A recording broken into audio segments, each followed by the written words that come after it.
Right, welcome back to the Tank Museum. I'm Chris from Military Aviation History, which means that I'm completely out of my depth because I'm an aviation historian.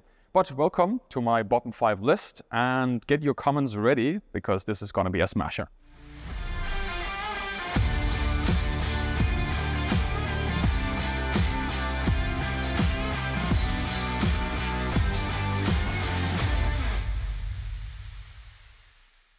This video has been made possible by our supporters on Patreon, our YouTube members, and our Super Thanks donors. Please join them if you can, and support the Tank Museum. And thanks for watching. Starting off my list here with the M4 Sherman. Now, I know what you're going to say. How can anybody have something against the Sherman? It is the most well-rounded, balanced tank of the war. And yes, it is. Deservedly so. However, the reason why I don't like this tank is specifically to do with this M4A1 variant. Because in the back, what do we have? We have an engine, 400 horsepower, delivered by the Wright R975 Whirlwind engine. And yes, you've guessed it, it's an aero engine. It's a 9-cylinder air-cooled radial engine, and it deserves to be an aircraft, not in a tank. Some of them were also built by Continental, and then they were go on to serve in Hellcat. No, again, not the flying Hellcat, the tank Hellcat or the tank destroyer, whatever you want to call it. So that is one reason. However, what we also have to say here, of course, putting an engine like that into a tank is a cool little example of dual use, and that has to be credited with. But again, that engine is so important in the interwar period for aviation, and it also goes on to power the Avro Anson and the Beech 18, which are, in my opinion, some of the most important aircraft that nobody talks about. Because without the Avro Anson, the RAF wouldn't have been the RAF, and without the Beech 18 and its military designated trainer aircraft, the Army Air Force wouldn't have been the Army Air Force, because 90% of their bomber boys went through training on that aircraft. And nobody talks about that, but everybody talks about the M4 and forgets there's the same engine in there. Anyway, what comes around goes around, because, of course, the Army Air Force and the United States Navy would go on to borrow something from the Sherman as well, and that is the M3 cannon, redesignated in the M4 and the M5 with a lighter version. And that would go on to serve in the B-25, in the PBJ, and in the A-26 Invader, specifically in the South Pacific in order to combat Japanese shipping, to attack airfields, bridges, and all that stuff. And it did apparently reasonably well in that role, even though the actual experience reports or what we have is mainly based on anecdotal evidence rather than really pure-based reports, at least from what I've seen. However, there's a couple of snazzy little tricks in there as well that made it a really cool system. First of all, as a 75 mil, putting it into an aircraft is always dangerous. The German tried that, and it failed completely with the Luftwaffe. But with the Americans, it did work, because they got it to work with a radar set that was linked to the gun side of the pilot, where even a novice pilot who had no gunnery experience could hit a destroyer-sized silhouette at 3,500 to 2,000 meters, 90% out of 100%. You know what I wanted to say, right? So that worked really well, and it gave the B-25s some hefty firepower, even though we don't know quite sure if they were that effective in that role. Anyway, with that being said and done, why is it in my bottom 5 list? Like I said, it has an aero engine, it doesn't have any wings, it doesn't have the spinny thing up front, so it is in my bottom list. Right, next up on my list, the M16, and for very good reasons. First of all, in the back, we of course have the M45 quad mount that has 4 Yeehas on it with a lot of heavy machine gun firepower.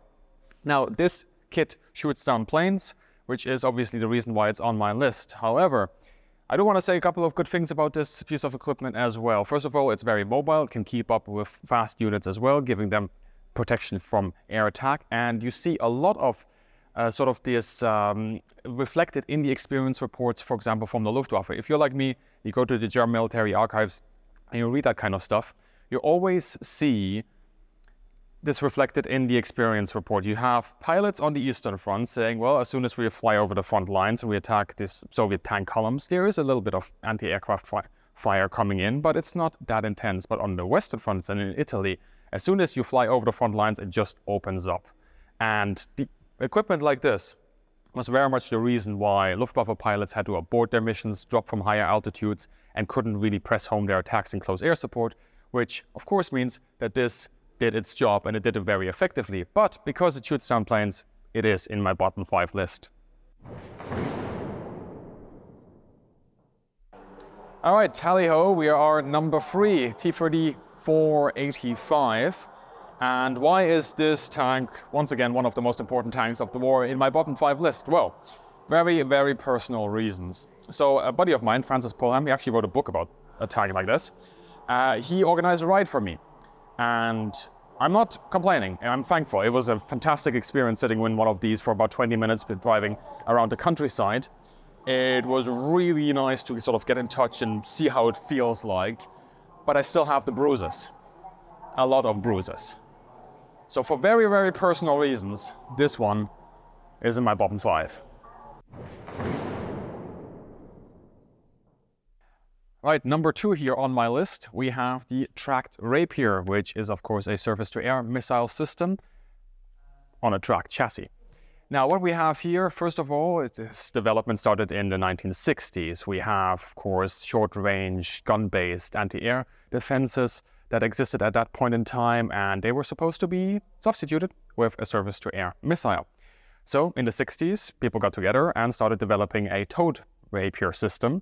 And shortly after its introduction in the early 70s, this tracked variant came about as well. It's really rather simple. You just take the towed variant, you put it on this vehicle, and it becomes tracked. Obviously, there's a couple of modifications as well, but the gist of it is that.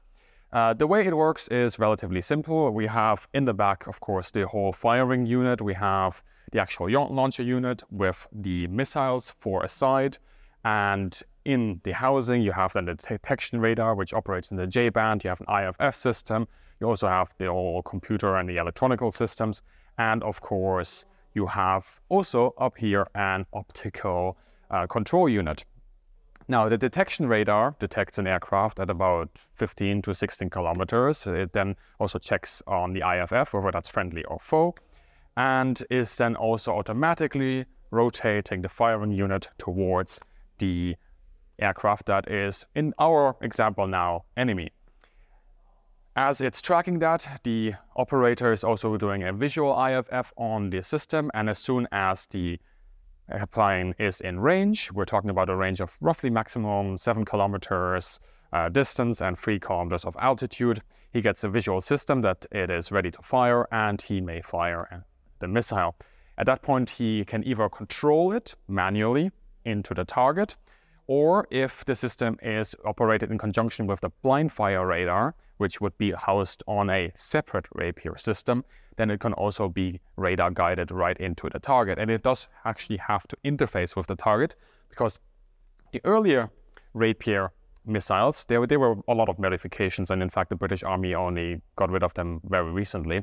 But in the early Rapier systems, you did have a contact fuse, not a proximity fuse, which made anti-aircraft defense very personal, but somewhat impractical. And in fact, if you look at the Falkland operations with towed Rapier systems, you have a mixed track record. Depending on what report you believe, it did somewhat okay to really rather poor. However, it did very well on the export market, and eventually, with the Kingston systems being ironed out, it became a respectable short-range surface-to-air missile system. And also, it must be said, the proximity fuse situation was fixed with a new missile system as well. So there you go. Why is it, after me giving you this whole spiel, whether this vehicle worked, and the system worked, and this is tracked, so it can also keep up with mobile units, why is it that it is in my bottom 5? Well, because it shoots down planes. Self-explanatory. In the top position of my bottom list, we have the Panther. Now, I know what you're going to say. This one has featured on those bottom top 5 lists every single time. Well, not maybe every single time, but quite often. Well, is it because of the over-engineering? For me, no. Is it because of the breakdown rate? No. Is it because of the operational record? No. Is it because of the chains? No. This is all to do with me cleaning out my own backyard, because aviation nerds always say it's easy to destroy tanks from the air, and it really is not. And the Panther is a perfect example. 1944, Normandy, the Allies capture a Panther. They put it on a field here in the United Kingdom, and they paint it white. So it's very obvious to see. You can see it from miles and miles away from the sky. And they send typhoon after typhoon after typhoon against this Panther in order to check how many times are they actually going to hit it with the RP-3 rocket. Well, it turns out from 64 rockets, they hit it exactly 3 times. Now, every hit was devastating because those RP-3 rockets do some work when they interface with the object they're meant to hit, but most of the times they don't hit. Their ability to inflict damage on a near miss is next to 0. So, what have the Brits and the Allies taken from this experience? Well, they've realized, or they've gone with the assumption that in order to have a 50% chance to destroy a German tank, they will have to fire 120 rockets. Now you can do the math how many sorties that takes. So rockets really aren't effective against these things just from an accuracy point of view. What about bombs? Well, they did that as well, and they figured out that in roughly 50% of times, the bomb will land within 150 yards, which is like 140 meters of the intended target. And the rest of the time, it is beyond that. Now, bombs do a little bit more splash damage, so if you get one close enough, it will do some damage either to the tank or, of course, the crew inside. It's a very unpleasant experience, I'm sure. But again, accuracy-wise, it's not doing that great. So, and then they tested guns, and they did it with the 20mm Hispanos, and they figured out from 120 shots, they hit it 32 times, which is better, but with a 20mm, you're not going to do that much damage. Now, of course, you can do some damage on the engine deck, maybe the optics if you're lucky. And no, you're not going to bounce shells from underneath the tank into the crew compartment. That's not gonna work. So, why is this tank then in my bottom 5? Well, because for a long time, aviation nerds have always said that planes kill tanks, but they really don't. And the Panther is the best example. In the future, planes are used against trucks, soft targets, stockpiles, assembly areas, and all that good stuff in order to really take away the support infrastructure for tanks, but not the tanks itself. And that's the end of my list. I hope you enjoyed it, and if you didn't, I'm sure I will read all about it. Make sure, of course, that you support the Tank Museum with your patronage, and also, if you can, on Patreon. And if you do come to the museum, also pass via that gift shop and help them out. As always, I hope you guys have a great day, and see you in the sky.